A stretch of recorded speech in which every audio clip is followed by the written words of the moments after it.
You're at the Coaching In, 3D Coaching's virtual pub, where we enjoy conversations with people who are engaged in the world of coaching.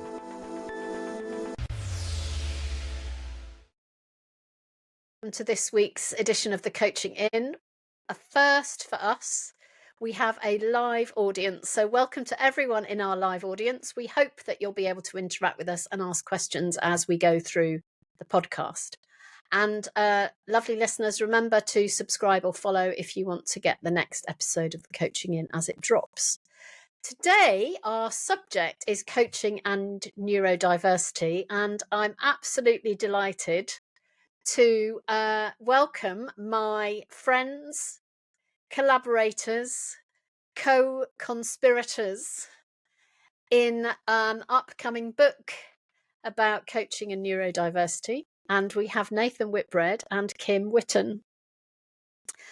And I want to be totally self-indulgent and tell you why they're here. So Nathan is here because Nathan has taught me not to be afraid of neurodiversity and neurodivergence and to be normal. I come from a neurospicy family myself. And I've learnt so much from Nathan. It's an absolute pleasure to have you here as a collaborator in our future book. Kim Witten, what have I learnt from Kim? I've learnt that Kim knows a whole lot of stuff about how we process language and how we think. If you like the second half of the human behind the coach, a lot of the way we wrote was down to some very direct feedback that Kim gave us while we were writing, for which I'm hugely grateful. And I learned so much from you, Kim, about being even simpler. So before we kick off, just tell us. So I've said why you're here and why I like you. But I'd love you to introduce yourselves. Kim, why don't you go first? Tell us a little bit about you. Hey, well, thank you for that lovely introduction, Claire. I have been an overthinker for at least 4 decades, and that has been part of my kind of background and my upbringing and my family and all of that. And it's taken me a long time to kind of harness all of that into a skill, a strength for communicating and thinking with others, and that's been my passion, and I've learned so much from both of you. So just getting to continue this journey and do more of that is going to be an amazing thing, and hopefully great value to everyone. A little bit more technical stuff about my background. So I've got a background in linguistics and in design and research, and then coaching, which is something that I've always done my whole life. I didn't know what it was, and formalized it in the last 3 years. So. Fantastic. Thank you, Nathan. Yeah, hi. So I'm Nathan, and I'm proud to call myself a friend of Claire and Kim's, actually, because I think collaboration is really important, but it often starts with trust and friendship. And as we talk about that story, I just want to say what I've loved about these two individuals is that as we partnered, there's never been a conversation about stand behind me. There's always been a conversation about stand next to me and work out how we're going to work out and move forwards. And for me, that feels like a really important way to start a project like this. And if it's useful to know, the project sort of started because I thought I'd like to write a book and felt very scared about it and unable to do that. And Claire said to me, well, would you like to write it with me? So I just thought for about 2 seconds, why not? Because actually you know what you're doing and I don't, but I think there's something really important here that's useful to do. So a bit more about me. I'm a coach. I sort of fell into coaching, I guess, like many people do, because that's the kind of way of being. And then I had a real big kind of concern that I needed to professionalize, because actually when there's 2 people in the room, who's kind of working out what's going on and what's right and what's wrong. So that took me on a journey that led me eventually through a fantastic friend called Richard Proctor to Claire. And then we started to get to know each other. And I would, reiterate what Claire said, actually. Being part of this kind of learning process, particularly around 3D, has been really useful because it's transformed the way I do this in terms of helping me understand that I'm enough and actually the person I'm working with is enough. So if we know those two things, we can then move forward to do some great work, as opposed to being the magic bullet that solves everything, because that's just not true. So that's kind of where this started. And I guess what we want to touch on or do something with this book is to really just open up this idea that actually it's more important to be a great human being with some coaching skills than it is to be a neurodiversity expert to do good stuff in this space. And that's what I really believe. And I hope that's what is going to be proven out by some of the things we're going to talk about in terms of research and thinking that we're doing. So please feel free to challenge that, by the way, co-conspirators, if that doesn't work. But that's kind of where I'm starting from. Thank you. So our live audience, we now know that you are able to ask us questions in chat or make observations, and that will make you part of the conversation. And to those of you who are listening to the recording, send us an email, info@3dcoaching.com, with insights, comments, questions to join in the conversation. So to position this, one of the things that I notice is that in every single group supervision session that I do, somebody says, I need to talk about this person who I'm working with who is neurodivergent in some way. And often the coach is looking for some level of expertise. And we know that there are zillions of courses out there, an increasing number of courses out there, where you can learn how to coach people who are neurodivergent. And I know that we have a bit of a disease about that. In a group supervision that I've just come off the call for, I wrote this down. How do we manage not knowing how to work with someone when we don't know how to work with them? And actually, there's a huge thing for me about what do we need to do inside ourselves? How do we manage ourselves not knowing how to work with them when we don't know how to do it? But truly, we don't actually know how to work with anyone. So that's one piece of information. The other one is the lovely quote from Chris Packham, the British TV presenter, who says, when you've met one person who's neurodivergent, you've met one person who's neurodivergent. So there isn't a bundle of wisdom that goes, if you do this course, you'll know how to work with everybody. So looking around the world and noticing what you notice, Nathan and Kim, what do you notice is in the world of coaching and neurodiversity?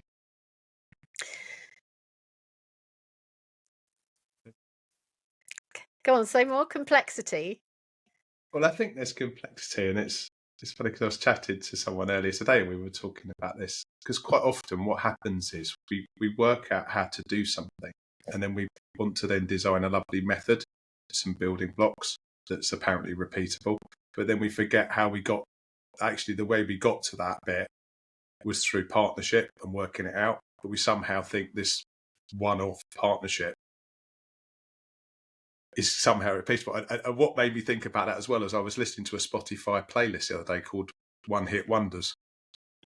And they're all great songs, yeah? They're all brilliant songs, but they're all one-off hits. And actually that's what often the coaching session needs to be. It needs to be a one-off hit, because it's a one-off hit with two people collaborating based on that space, that unique experience to produce the hit in that moment. And that's it. It's done. There's no album.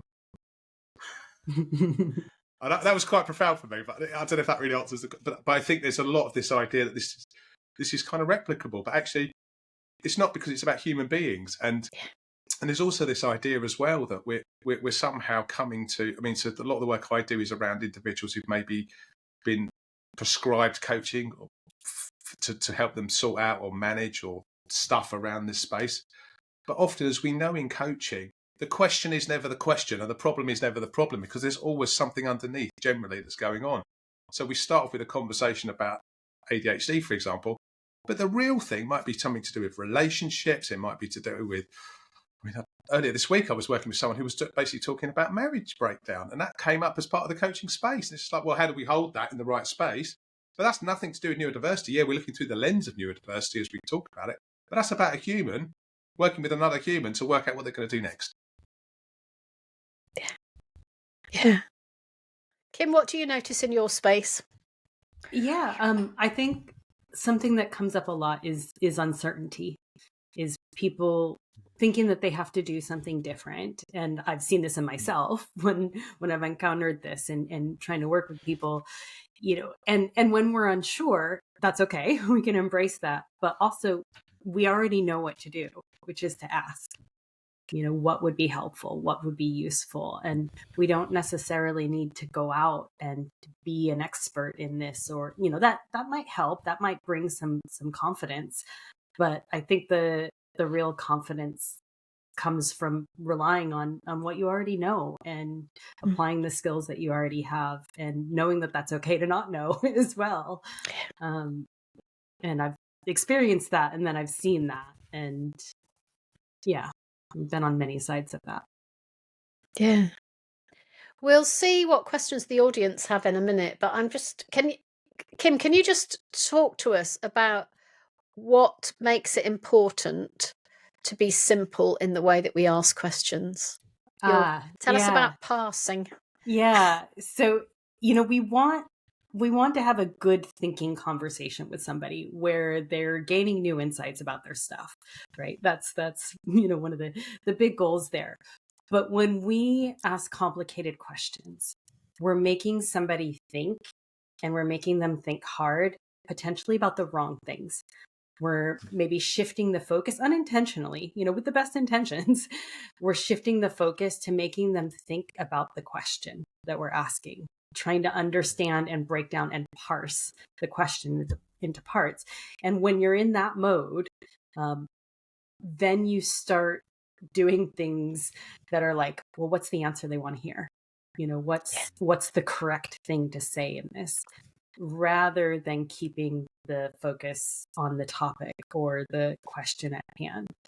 And so when we ask a short question, we're broadening the scope of interpretation, but we're forcing the person, or inviting them, I should rather say, to think about their stuff, rather than the focus on us and the clever question that we might have. Yeah. And you've written a blog post for us, which is coming up any minute, I think. Oh, great. I built on what you said in that blog post. Great, go for it. Because I think that too often, by making it complex, and this is for everybody, not just people who are neurodivergent. But so I'm going to introduce you to my jar of mayonnaise. What is this? I can only explain this with a jar of mayonnaise. I've tried to explain it with other random things, but I can't. So the jar of mayonnaise is what we see and hear and sense the person saying. But then what happens is, if we form a complicated question, we are asking a question that isn't directly connected to what we saw or heard or sensed. It's what you've just described, isn't it? It's a pass, it's a movement away. And the challenge is that the person then does their own parsing of that, which means that the answer, what they then respond with, is over here. So we're now 2 steps away from the work, not even 1 step away from the work. And that's why saying what we see or hear or sense is the most important thing, because the work is the mayonnaise. This is on YouTube if you're listening on audio only.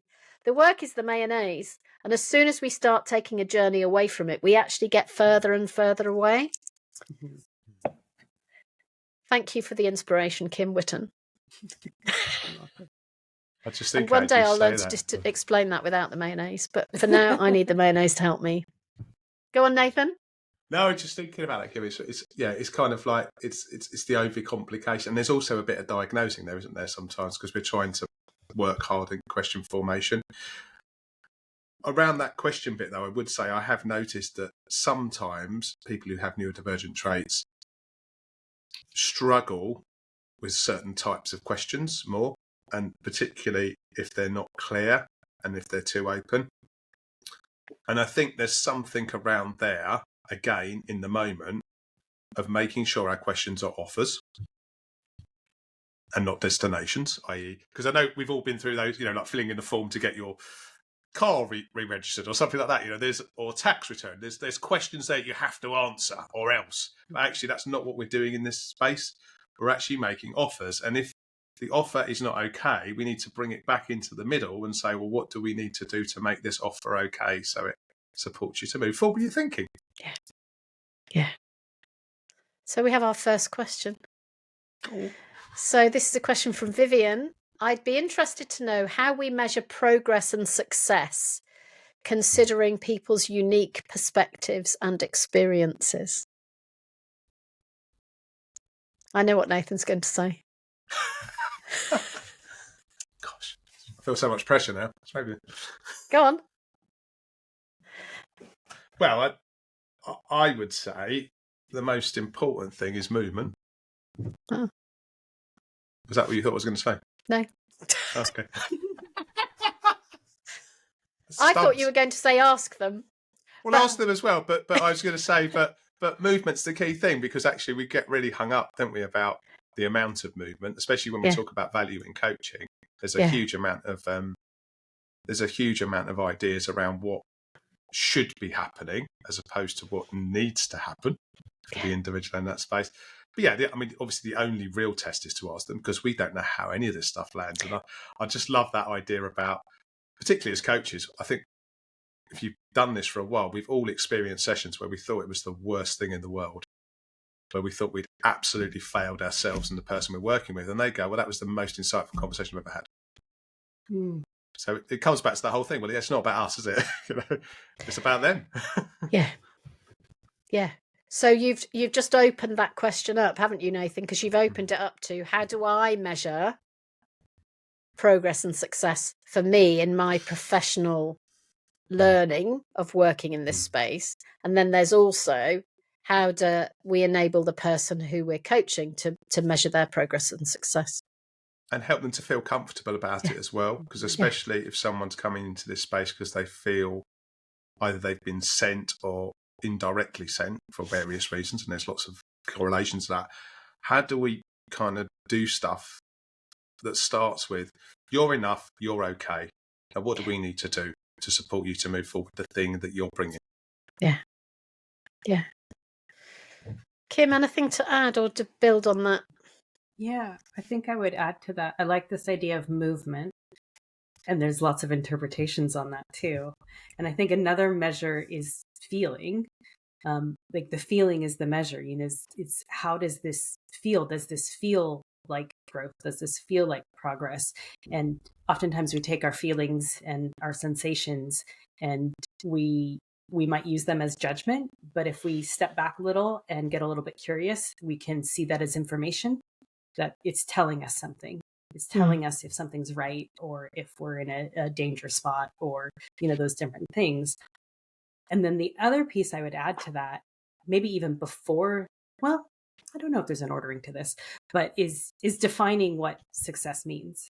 Like, what does success look and feel like? What is done feel like? What is progress feel like? How will we know that we have it? And that's something that you can do together. You can co-create that and have that shared understanding of what success looks like. And then you know where the work is going. And if you're actually hitting those milestones, you can create the milestones along the way, or not, or just, check in along the way and see if you're getting Anything else? The only bit I was going to add into that, if it's okay, can we just that good enough bit as well? Because I think that's often a big thing in this space in terms of this, perfectionism. Because actually, if you've had to overcome, you set yourself up much higher bars. So then, and that can translate into this as well. Just to sort of build on what you're saying, because I just think it's. Yeah, thank you. So another question, can you expand on some of the misconceptions out there when coaching neurodivergent individuals? Shall I start with this one?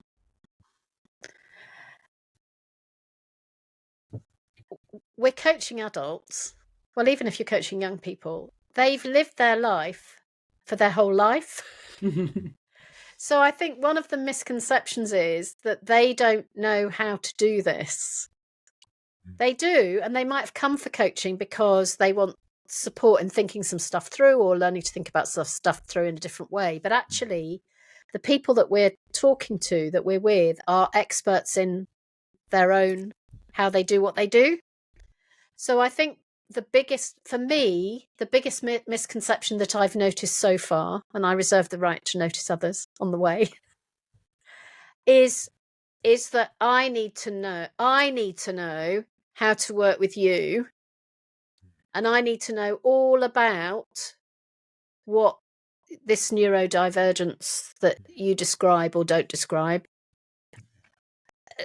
that I need to know all about it. And I don't, because you are the beautiful, wonderful person that we're working with has lived their whole life before they met me. And so they're the expert. That would be mine. Let's go the other way around. Kim, Yeah. what other misconceptions? I would add to that too, is that everything is experience.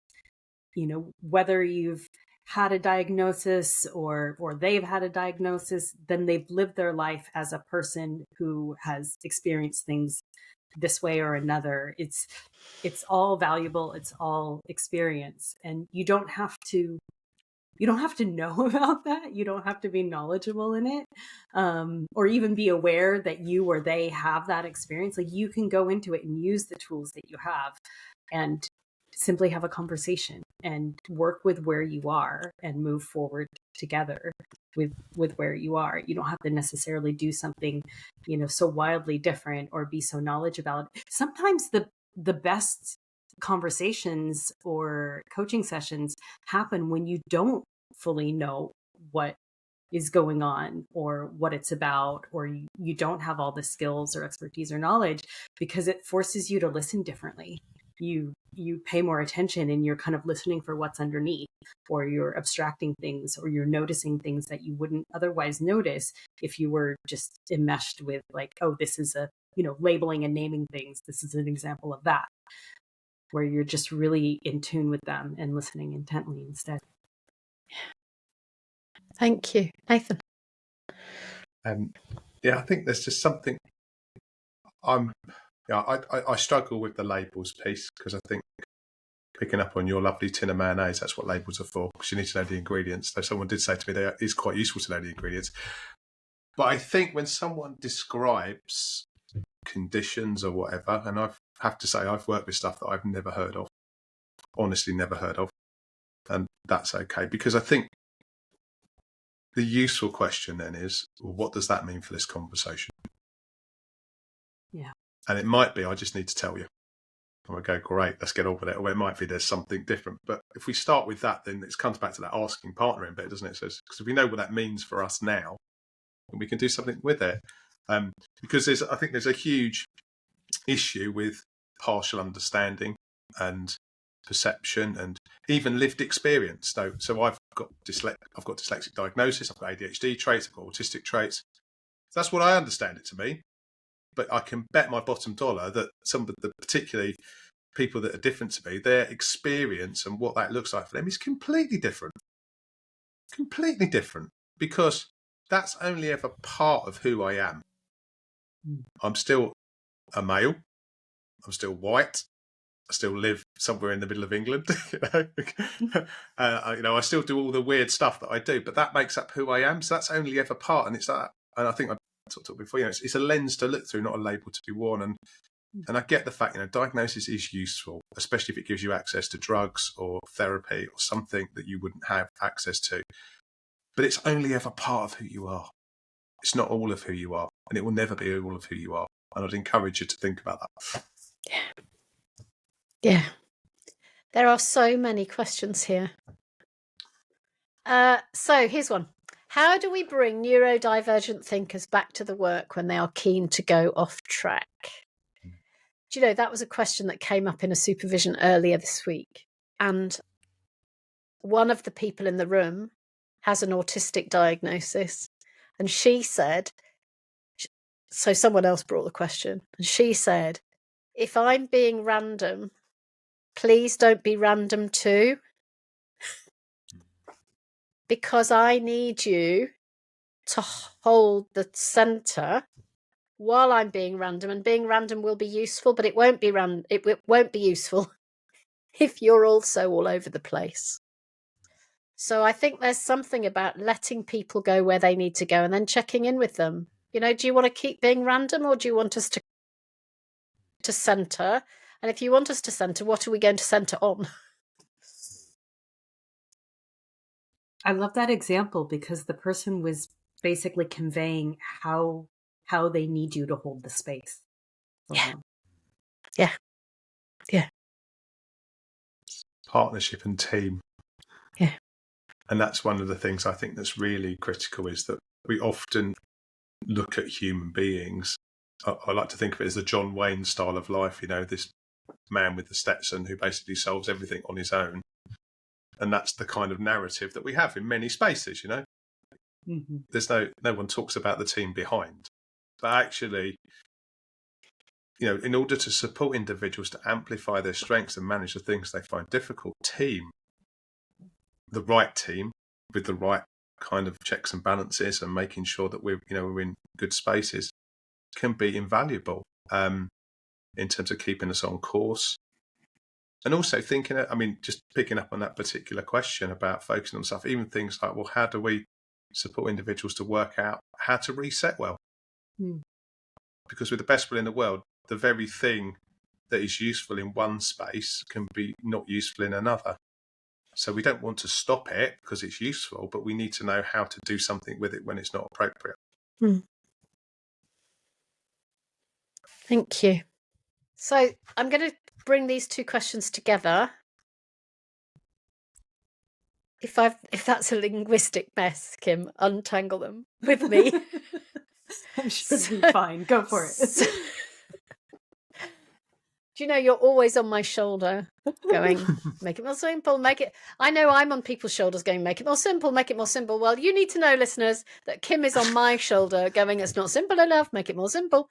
It's just funny because I overcomplicate things all the time. Except when you give me feedback. When it's really clear, you're going, make it simpler, make it simpler. So the two questions are, well, one's an observation. So Vivian says, an observation for me is that people are willing to share more openly that they are neurodivergent, which has helped to ask those open questions of how you work together. Is that your experience also? So that's about people who come saying I'm neurodivergent. And then Alan's asked a different question, but it's in the same space, I think. What do you do if you sense a thinker is neurodivergent, although they don't identify as such?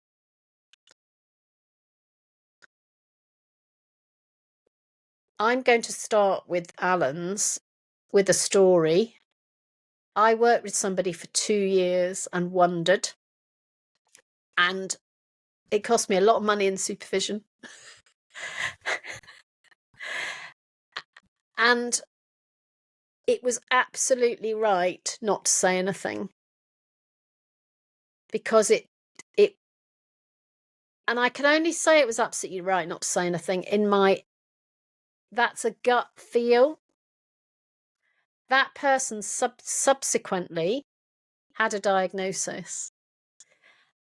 And one day I said to them, this question has been in my mind for 2 years. Given what you've just said, I just wonder whether... And at which point they went, yes, I've been wondering that for the last 3 months. And I have done something about it. And the question that caused me to speak was, something came up about I need to change myself. And I said, I wonder if we moved away from the I've got to have a behaviour change here to what if I had a coping strategy? And that was that was a much more generous question that this person was much more easily able to answer, engage with, and all those things.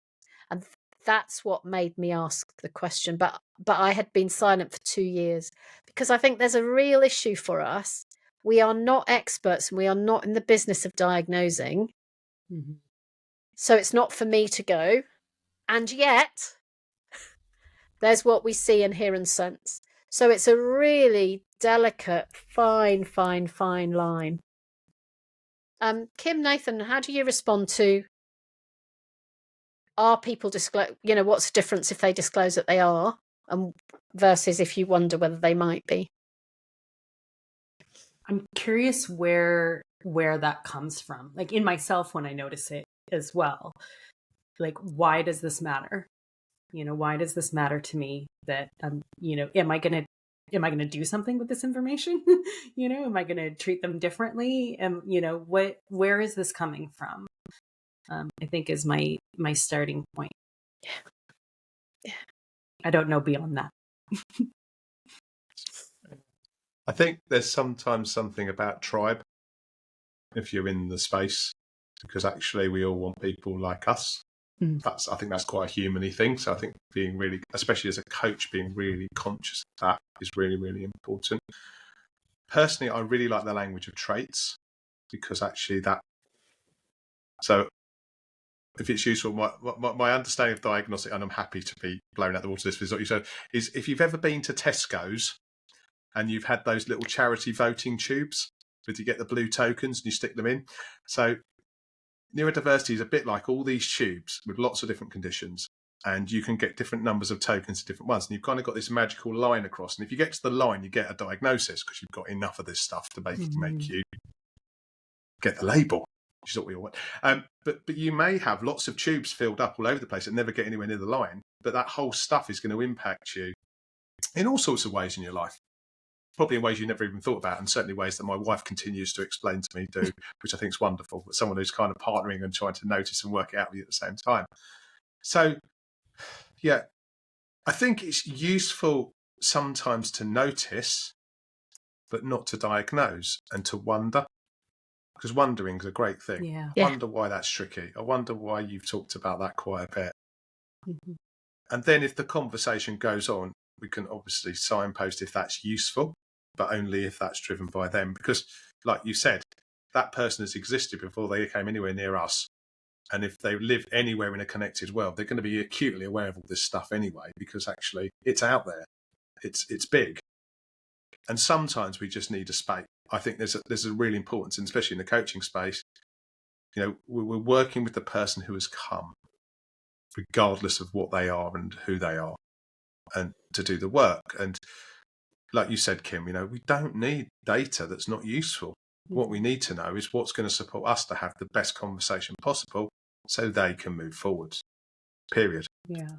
Like, is it going to be helpful to center this piece of information or to highlight this piece that you're noticing, and it may or may not be, relative to the conversation that you're having. Yeah. The other thing I was going to say that's really interesting is when you start to talk about things like menopause and stuff like that, obviously things change for females at that period. And some of that stuff can look a bit like some of this stuff, but that doesn't mean you've got this stuff. It's just different. So actually, we don't know, and often the individual doesn't know, but we're still in the space and we can contract and work out what to do, as opposed to worrying about the exact bit of whatever that, and the same for PTSD. There's lots of stuff that kind of can look like this stuff. So some people call that acquired neurodiversity. I mean, there's obviously a name for everything that's ever appeared. But ultimately, we don't know. Why do we need to know? Because actually what we need to know is that we're enough to support that person to do the work that needs to be done. So there's something that comes up for me as we're talking about this that's about trust and partnership and noticing. And they need to be held really delicately together, don't they? Because we can flip out of partnership by accidentally taking power by diagnosing.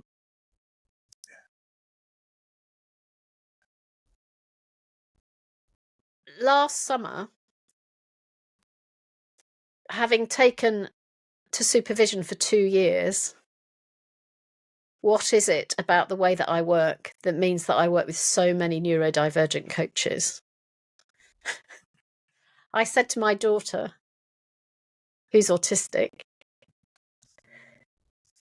"Do you think I'm neurodivergent?"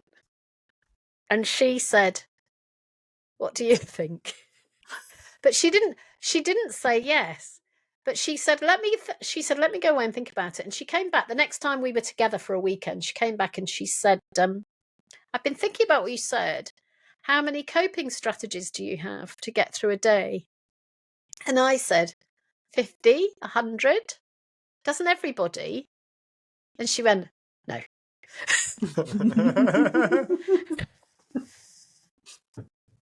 And if you looked at my coping strategies, you'd realise that they are really quite... I have a high need for some really basic coping strategies in my world. But it was really interesting that the partnership in that enabled me to come to my own insight rather than her making the meaning for me. And, you know, that's in a family system where people know a lot about each other and, you know, you've lived inside each other's lives for a long time. But I think certainly with the people that we work with, we have to, you know, this is holy ground. We have to be really respectful that everyone we work with is robust enough to deal with their own stuff. Amy's asking a great question here. In your experience, do people open up about their neurodiversities, or is it something you cover in contracting? How do you open up the conversation?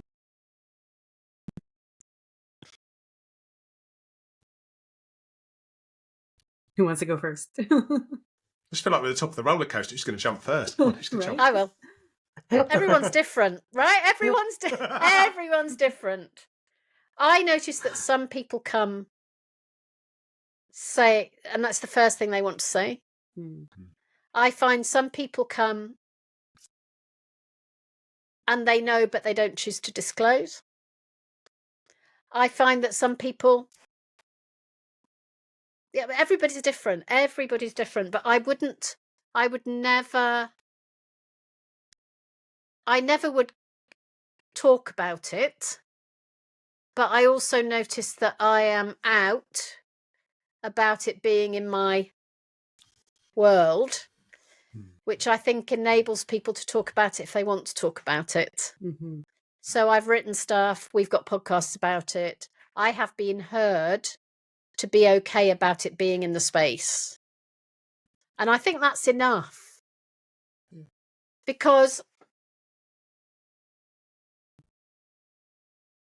otherwise, what else do we have to talk about in that initial thing? You know, we're not getting... Yeah, I think just people knowing that it's okay to be yourself and it's okay to be human and it's okay to say what you want to say and not what you don't want to say is enough without asking it directly, because I think asking it directly is quite challenging. Why are you asking anyway? Because we're all different. Question. Oh, I get it, but why are we asking? Yeah. I mean that as a question to us, you know, why are we asking? Because that's just more data. Yeah. What are we going to do with that data? Because Who we said already that know first, the data. Nathan? I don't know. Was it I forget. There's so many wise people around. So. For the notes on the podcast, Claire Pedrick said this many years ago. No, but it's really important though, because actually there's a real challenge with data, isn't there? Because if we're coaching and we're doing great work, we're not processing, we're responding, we're noticing, we're doing that, and data has to be processed. We've got to process it, so that's distracting us from what we're supposed to be doing anyway, let alone what the data is. Yeah. And I think how we're asking matters too. You know, it's like, are we asking that directly using these labels, or are we asking, so like in a real practical sense, when something I do when people book in a call with me is one of the questions in my booking form, is there anything else that I should, you know about, any accommodations or things that would help us, you know, along on this journey? And I forget the exact wording, but it allows people an opportunity to disclose if they feel like disclosing. And to add to that in a more abstract sense, you know, based on what you were saying, Claire, about how I think there's something about framing here about like how you're kind of out in the world about it. And I think what's interesting about the three of us and what we're bringing to this research and project and collaboration is that we've got three very different kind of ways that we're presenting ourselves. And so I think on my website, I don't even think the word neurodivergent or neurodiversity appears at all, but I do, and that's not entirely intentional, but I do meet a lot of people who are in this space. And I don't think anybody who knows me would suggest that I have a neurotypical brain either. So, but there's just something about, even without saying it, even without the traits, the labels, the names, that it comes across, right? And that people feel the comfort or the space to be able to disclose or not. But I think that's part of it, that framing. And then Nathan, of course, you have a different, where you're it's part of your branding and your whole presentation, and that has a different response to it as well. Yeah, and it's interesting you say that, Kim, because when I thought up the name for the business, it wasn't because I wanted to be this neurodivergent coach in the sense of, say, it was because a friend of mine said, I want to refer some work to you, and you've got this stupid name for your business. Doesn't mean anything. Can you find something that makes sense? So I just did my Google search, and the neurodivergent coach was available, and .co.uk and .com were there. So I thought, I'll just grab that. And I thought it was just talking about me. But no one sees that. No one sees that. No one sees that. This brilliant bit of marketing, no one's understood that. So it's just about me. It's nothing to do with them. But yeah, that's not. I'm being flippant. Sorry, but yeah, it's just quite funny how this stuff works out, isn't it? And of course, the penny drops when you speak to someone who goes, "Yeah, but this is what you've done," and it's fine. But it's just like that's not. And maybe that's a bit about the neurodiversity bit. I don't know, but I didn't see that. I just thought it was a good name that kind of talked about me a bit. Yeah. So we're coming towards the end of our time. There's a great question here. What about if you are a neurodivergent coach? How much should you share about how that may come into the space? You sort of half responded to that, Nathan, haven't you? Yeah, I think probably a bit like you, Claire. I'm out there. I've not been unclear about who I am. I think if it matters and it's useful, then it comes back to what does this mean for this conversation? Is probably a useful place to go. But is that the bit you were thinking of, Claire, when you sort of said I sort of half said it? Well, you sort of half answered it by saying that you described yourself as you named your business the neurodivergent coach because that was about you, and then nobody cared. Yeah, exactly. Yeah. So nobody. Yeah. So my thoughts on it. Probably nobody gives a monkeys actually, really, unless there's something specific you need to bring into the space to make it work. No one cares, I don't think. I think there's something about personal credibility and connection, isn't there, and who trusts who. So one of my inquiries about why are so many people who come to me neurodivergent? I hadn't thought about whether I was at all until there weren't any other options. And I'd spent so much money in supervision trying to explore this question, and we'd run out of, because I think the straightforwardness probably is an attraction for people. But it's the same thing about I wouldn't disclose that my dad died. But there have been occasions in the last 6 months where somebody's really talked deeply about the death of a parent, where it has been absolutely the right thing to say in the moment, where I've said, I don't understand how that is for you, but I understand how that is for me. Just to say, there's a little bit of a connection here. Because does it affect who we are? Well, we are who we are, aren't we? And we do what we do, how we do it. And that's not to do with labels or anything. So, Kim, you were born outside of the UK, and that will impact. Some of that culture will impact how you do what you do, but you don't. I'm sure I've never heard you go, I'm not British. Well, you might be. I don't know. You say, I don't even know if you're British. I am. Because it doesn't matter. Yeah. Okay. Lucky you. Although, maybe you want to be if you want to be two, maybe this isn't the two you want to be. But that's a political discussion that's not for now. It's another podcast. Yeah. Or maybe never. I love that bit you said there, Claire, about, can I just pick up that little bit you said, where you said, actually, I know a bit about it, but it might be different. Different words, but I've got some experience, but it's not the same. I know that. Yeah. That doesn't, but I've got a bit. Is that, I just want to offer that and say, I've got a bit. It's not the same as yours. So does that help us sort of move this conversation forwards? Because there's a credibility thing, isn't there? But I think there's something about not. It needs to be not too big and not too small, I think. I'm just curious for our people in our live audience and and those of you who are not in our live audience, those of you who are listening at home or out for a walk or wherever you are, I'm really interested to know, what insights have you had in this conversation as we wrap up. So live audience, do pop in the chat the insights you've had. Nathan and Kim, what are the insights that we've had? No pressure. There's something for me about this, like how much we center ourselves or our labels or what's happening, how much we name it or put it up front. And I've thought about that in new ways and from new angles, just based on all the various ways that we've touched upon that. You know, when is it useful to say something, you know, about our own experience or about who we are, or to name it in some way, and when is it not? Maybe that doesn't need to be front and center. Yeah. Nathan?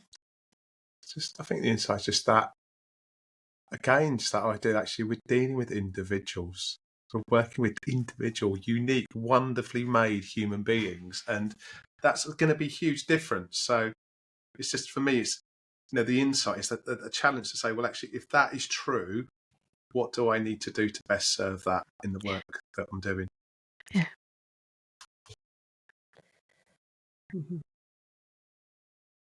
For me, the insight is about which bit of my humanity needs to be enough in the public domain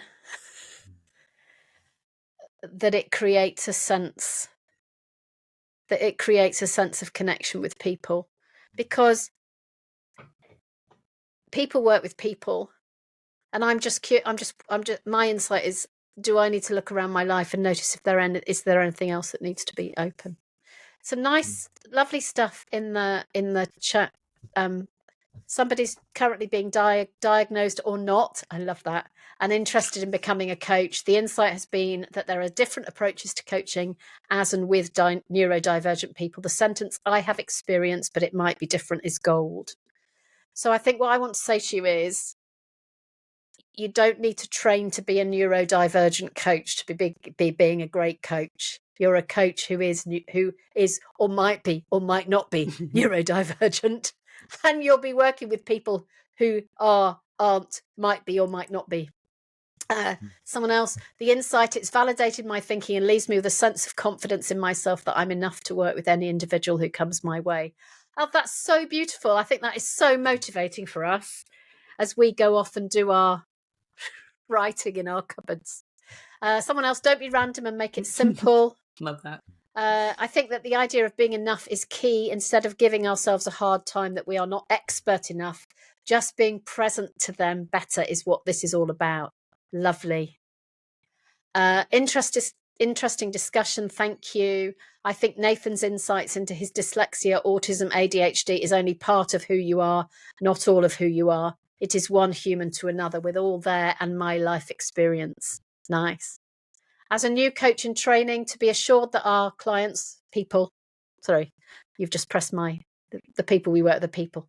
To be assured that our people are the experts on their own neurodivergence, and they can let us know if they like and tell us what they need from us as a coach. I am also thinking of how much I can share of myself to also create trust and allow others to feel that they can be 100% authentic in the space we create. And someone else loved the discussion and really felt I was in the space in there with you. Thank you for answering my questions. Totally agree with Naomi. This session was amazing. Well, thank you. You've been amazing. And what we've discovered, lovely live audience, is it feels really lovely, doesn't it, to have you with us? And we'll definitely have live audiences again. And we will definitely download all your questions and comments, and they will be super useful to us as we position this thing that we're doing, which will probably come out in 15 years' time, given that there's neurodivergence in the room. No, we know what enough is. We know what enough is.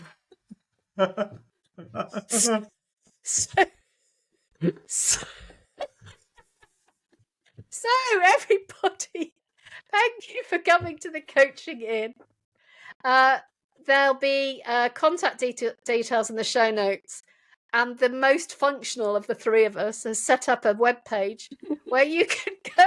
You can work out who that is, and where you can go. And if you give us your email address, we'll keep you in touch with the writing process, because we want you to be part of this process.